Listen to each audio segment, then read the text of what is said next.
बच्चों, ध्वनि कविता के दूसरे सेशन में आपका स्वागत है।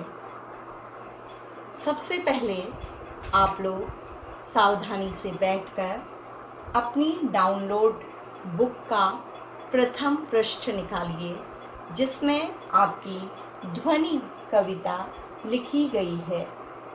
ध्वनि कविता हमने पिछली बार पढ़ी थी, जिसमें मैंने आपको क्या क्या बताया था, ये एक बार हम फिर से देखेंगे। बच्चों, ध्वनि कविता सूर्यकांत त्रिपाठी निराला द्वारा लिखी गई है। ध्वनि का अर्थ है आवाज़। सूर्यकांत त्रिपाठी निराला के जीवन के बारे में हमने पहली कक्षा में जाना था और उसके पश्चात इस कविता को मैंने आपको सस्वर उच्चारण करके पढ़ाया था तथा एक एक शब्द का अर्थ बताते हुए फिर अंत में भावार्थ तथा व्याख्या की थी। बच्चों, बीच बीच में हमने ये भी जाना था कि इस कविता में तद्भव तथा तत्सम शब्दों का प्रयोग किया गया है तथा मेरे द्वारा आपको ये भी बताया गया था कि तद्भव शब्द क्या होते हैं तथा तत्सम शब्द क्या होते हैं। तो आइए आज हम इस कविता के भावार्थ को एक बार और पढ़ेंगे तथा इस पुस्तक में कविता के साथ जो भी अभ्यास कार्य दिया गया है उसे हल करेंगे तथा आप उन बताए गए प्रश्नों को आपके पास जो भी पेपर्स या पुरानी कॉपियाँ बची हैं उनमें लिख लेंगे। तो बच्चों, पहले मैं आपको कविता को एक बार उच्चारित करके और बता रही हूँ और आप भी मेरे साथ इस कविता को धीरे धीरे पढ़ेंगे। अभी न होगा मेरा अंत, अभी अभी ही तो आया है मेरे वन में मृदुल वसंत, अभी न होगा मेरा अंत।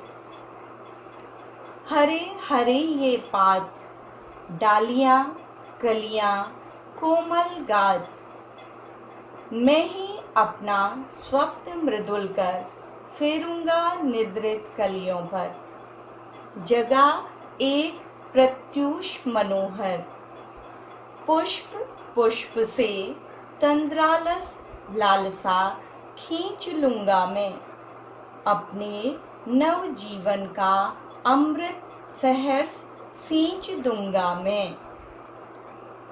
द्वार दिखा दूंगा फिर उनको, हैं मेरे वे जहां अनंत, अभी न होगा मेरा अंत। बच्चों, हम इस कविता के 3 जो पैराग्राफ हैं उनका भावार्थ पहले सेशन में पढ़ चुके हैं। आज मैं आपको अंतिम पैराग्राफ का भावार्थ बताऊंगी तथा इसके पश्चात इस कविता का संदेश क्या है और इसमें जो आपकी पुस्तक में जितने भी अभ्यास कार्य हैं उन्हें हल करवाया जाएगा। तो बच्चों, इस कविता का सार है कि ये कविता आशावाद पर आधारित है। निराश लोगों को निराशा से दूर करने के लिए कवि के द्वारा ये कविता लिखी गई है। कवि ने ये कविता उस समय लिखी है जब भारत में परतंत्रता के कारण चारों ओर युवाओं में निराशा का भाव था और वो कुछ करने की स्थिति में नहीं थे। तो कवि उन्हें अपने जीवन का उदाहरण देकर अपने जीवन की आशा और सकारात्मक जो सोच है उसका उदाहरण देकर उन्हें अपने घर, परिवार, देश, समाज, राष्ट्र सबके लिए जगाने का प्रयत्न कर रहा है। हर व्यक्ति जीवन में आई कठिनाइयों से डरता है, लेकिन युवा व्यक्ति को उन सब कठिनाइयों का साहस करने का सामना होना चाहिए, क्योंकि युवावस्था जीवन की सबसे महत्वपूर्ण और सबसे शक्तिपूर्ण अवस्था है। तो कवि अपने जीवन के वसंत का उदाहरण देकर सब लोगों से कहना चाहता है, खासकर युवा लोगों से, कि उनके जीवन में जो ये वसंत रूपी युवावस्था आई है वो उसका प्रयोग करें, वो देश और राष्ट्र के लिए कुछ सकारात्मक कार्य करें। तो कवि कहते हैं कि जो लोग आलस में डूबे हुए हैं उनको भी वो अपने जीवन के आशावादी स्वप्नों से उनके जीवन में एक नई सुबह लाने का प्रयत्न करेंगे। जगह एक प्रत्यूष मनोहर, और ये सुबह कैसी होगी? जो आशा से भरी होगी और बहुत सुंदर होगी, मन को हरने वाली होगी, मन को हरने वाली होगी। फिर कवि कहते हैं कि वो पुष्प पुष्प से, यानी कि समाज के हर युवा के जीवन से नींद से भरा हुआ आलस्य और लालच, तृष्णा सब निकाल देंगे और अपने जीवन के अमृत से, यानी कि अपने जीवन में जो उनके अंदर आशाएं हैं, उम्मीदें हैं, उनसे वो उनके जीवन को अमृत से भर देंगे और खुशियों से भर देंगे। यानी कि युवाओं के निराशा भरे जीवन में वो जीवन का पुनः संचार कर देंगे। इसके पश्चात हम आते हैं इन पंक्तियों पर जिनका भावार्थ मैंने आपको अभी नहीं बताया था।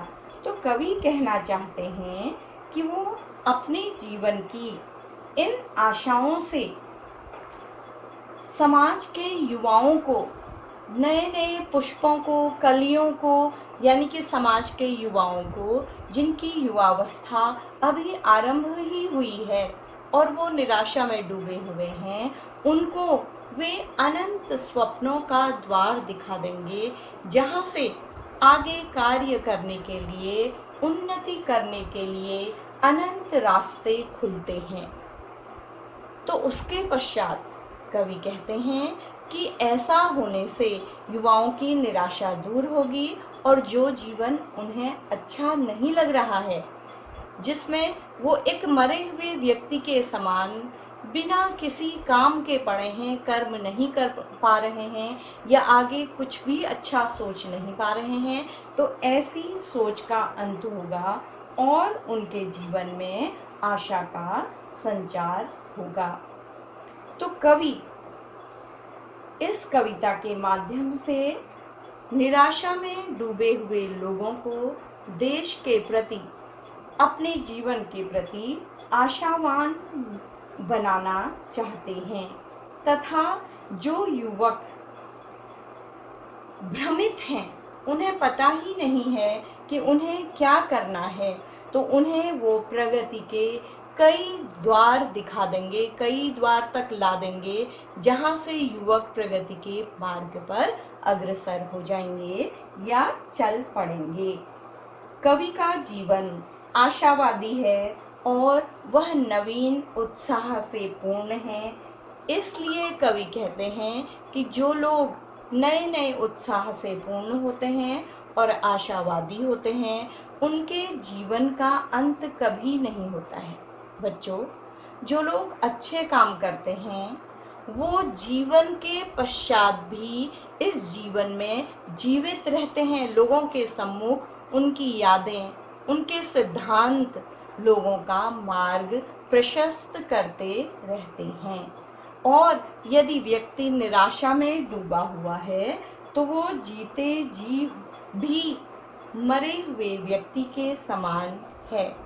तो बच्चों, आपकी पुस्तक में यह कविता इतनी ही है, लेकिन निराला ने इस कविता को आगे भी लिखा है, जिसे मैं अगले पार्ट में बताती हूँ।